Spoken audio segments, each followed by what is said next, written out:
ഞാൻ ഒരു കാര്യം ചോദിച്ചോട്ടെ. എനിക്ക് കുറച്ച് നാളായിട്ടുള്ള ഒരു ഡെവലപ്പിക്കേഷൻ ഓഫ് ഇന്ത്യയാണ്.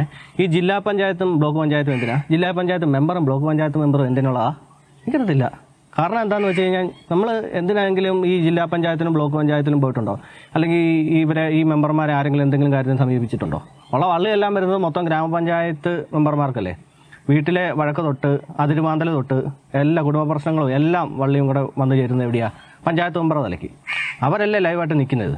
പക്ഷേ ഈ ബ്ലോക്ക് പഞ്ചായത്ത് മെമ്പറും ജില്ലാ പഞ്ചായത്ത് മെമ്പറും അല്ല ഈ ഓഫീസുകളൊക്കെ എന്തിനാ? നമുക്ക് പഞ്ചായത്തിന് എന്തെങ്കിലും കിട്ടിയില്ലെങ്കിൽ, നടപടിയില്ലെങ്കിൽ അടുത്തത് നമ്മൾ തന്നെ കളക്ടറേറ്റിലോട്ട് പോകും. ശരിയല്ലേ? അല്ലാതെ കണ്ട് ഇത് നമ്മൾ ജില്ലാ പഞ്ചായത്തിൽ ആരെങ്കിലും ഇത്രയും കോടി ജനങ്ങൾക്കിടയിൽ ചിലപ്പോൾ ഒരു 1% 2% ആൾക്കാർ ഇവരുമായിട്ട് വല്ല ബന്ധപ്പെട്ടിട്ടുണ്ടെങ്കിലായി. അല്ലാതെ കണ്ട് ഇതെന്നാത്തിനാ? ഇവർക്കൊക്കെ എന്തുമാത്രം ഫണ്ടാണ് അനുവദിക്കുന്നത്? ഇതൊക്കെ ലാപ്സായി പോകുന്നതല്ലാതെ ഇതൊക്കെ ഗ്രാമപഞ്ചായത്തിന് അനുവദിക്കുകയാണെങ്കിൽ എന്തെല്ലാം കാര്യം നടക്കും? റോഡുണ്ടോ? അതാണ് ഞാൻ ചോദിക്കുന്നത്. ജില്ലാ പഞ്ചായത്ത് റോഡ്, ബ്ലോക്ക് പഞ്ചായത്ത് റോഡെന്ന് എവിടെയെങ്കിലും കേട്ടിട്ടുണ്ടോ? ഇല്ലല്ലോ. ഗ്രാമപഞ്ചായത്തിന് റോഡുണ്ട്, സംസ്ഥാന സർക്കാരിനും റോഡുണ്ട്, കേന്ദ്ര സർക്കാരിനും റോഡുണ്ട്. ഇവർക്ക് റോഡ് പോലും ഇല്ല. ഇവർക്ക് ഈ അനുവദിക്കുന്ന ഫണ്ട് ഇവർക്കൊക്കെ ശമ്പളം എന്നല്ല, ഓണറേറിയം എന്നാ മറ്റാ പറയുന്നത്. അപ്പോൾ എന്തുമാത്രം പൈസയാണ് ചുമ്മാ ഇങ്ങനെ കൊടുക്കുന്നത് അല്ലേ? എന്ത് കാര്യത്തിനാ? ഒരാവശ്യമില്ല. ഇതൊക്കെ ഗ്രാമപഞ്ചായത്തിന് കിട്ടുവാണെങ്കിൽ എത്രയോ നല്ല വികസനങ്ങൾ നടക്കും. ഇതിന് ഇടയ്ക്ക് കൊണ്ടൊരു ത്രിതല പഞ്ചായത്ത് എന്ന് പറഞ്ഞ് കൊണ്ടുവെക്കേണ്ട വല്ല കാര്യമുണ്ടോ?